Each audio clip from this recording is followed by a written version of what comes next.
بسم الله الرحمن الرحيم. الحمد لله وكفى وسلام على عباده الذين اصطفى اما بعد.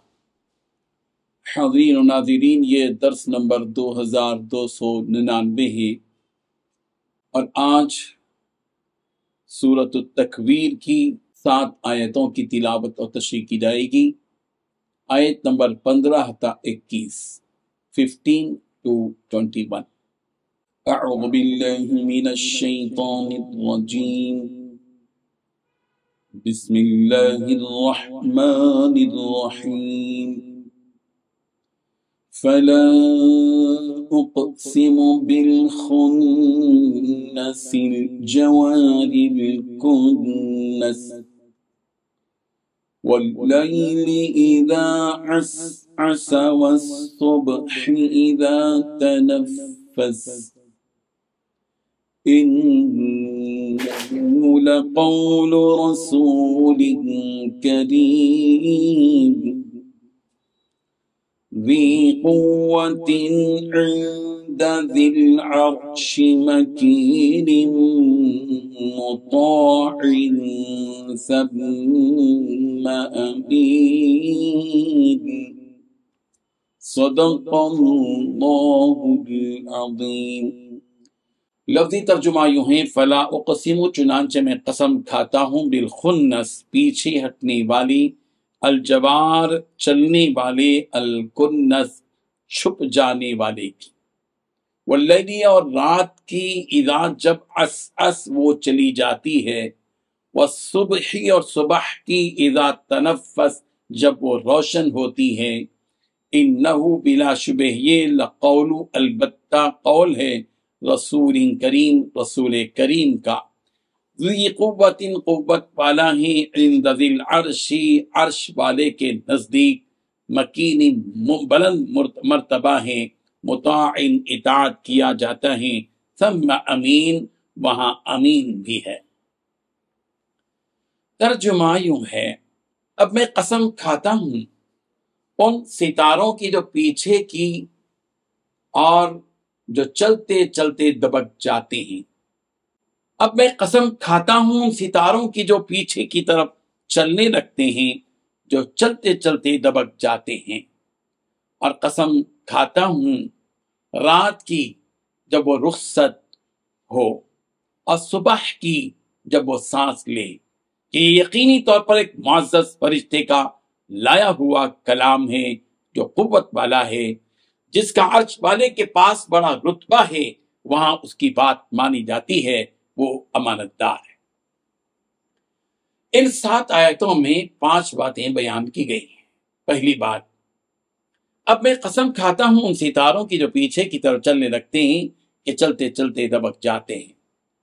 دوسری بات، قسم کھاتا ہوں رات کی جب وہ رخصت ہو، اور صبح کی بھی جب وہ سانس لے۔ تیسری بات، قسم اس بات پر کہ یہ قرآن کریم یقینی طور پر ایک معزز فرشتے کا لایا ہوا کلام۔ چوتھی بات، وہ فرشتہ جو قوت والا ہے اور جس کا عرش والے کے پاس بڑا رتبہ ہے۔ پانچویں بات، اس فرشتے کی وہاں بات مانی جاتی ہے اور وہ امانت دار بھی ہے۔ بزرگان محترم، قیامت کے یہ تمام احوال ان کفار و مشرکین کے سامنے اللہ کے نبی صلی اللہ علیہ وسلم نے اس قرآن مجید ہی کے ذریعے پڑھ کر سنائے اور بتلائے، جس پر یہ کفار و مشرکین کہا کرتے تھے کہ یہ کلام جو محمد عربی صلی اللہ علیہ وسلم ہمیں سنا رہے ہیں اور قیامت و آخرت کے جو احوال بیان کر رہے ہیں، وہ اوپر آسمانوں سے کسی پروردگار کی جانب سے نہیں آ رہا ہے، بلکہ اسے یہ خود بنا کر ہمارے سامنے پیش کر رہے ہیں۔ لہذا ہم ان باتوں پر یقین نہیں رکھتے۔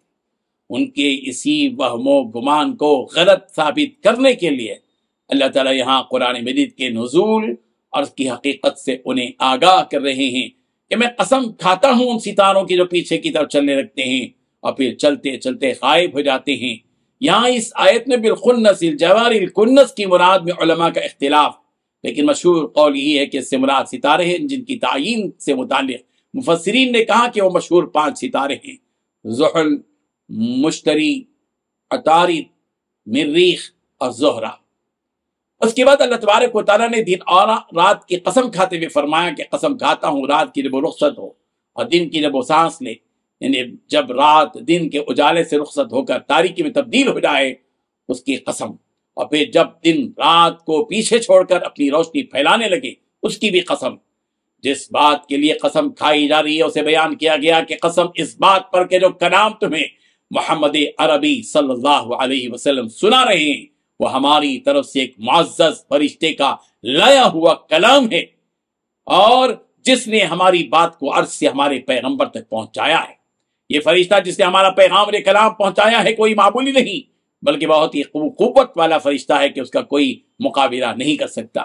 لہذا یہ شک اپنے ذہنوں سے نکال دو کہ اس فرشتے سے کسی نے اس کلام کو چلا کر اپنا کلام اس میں شامل کر دیا ہو، ایسا ہرگز نہیں ہو سکتا، اس لیے کہ اس فرشتے کی طاقت و قوت کے آگے کوئی ٹک نہیں سکتا۔